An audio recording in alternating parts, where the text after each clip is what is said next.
Hey, we disciples, it's Miss Doris.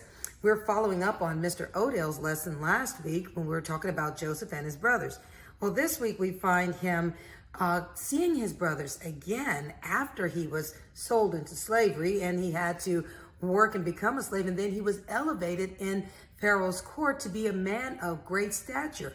Well, when a famine hit the land, his brothers ended up coming before him, not knowing who he was and needing the food.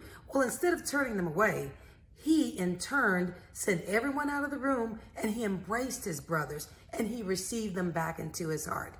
You know, this gets me to thinking about plans. You know, this pandemic, we all had great plans. I had a plan. My daughter graduated and I had a plan to throw this big indoor party, but we ended up with a parking lot party and it was a lot of fun. We were going to have VBS. That got tossed away, but we got a drive-by lesson study for you guys, and it was fun.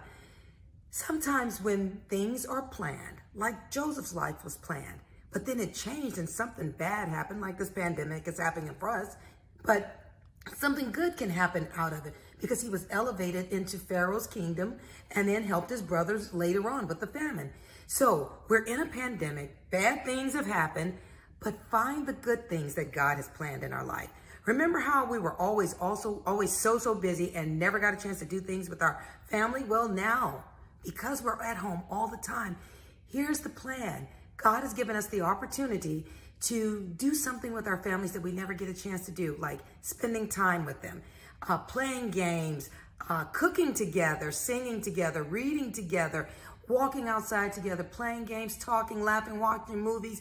All of that stuff that we never get a chance to do, those plans we never get to do can happen now, even though something bad happened and ruined our other plans. So here's our scripture for today.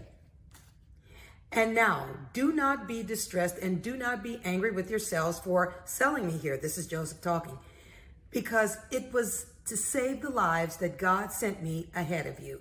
Genesis 45:5. So, we may have plans, but God may have a plan that's greater. See you next time, we disciples.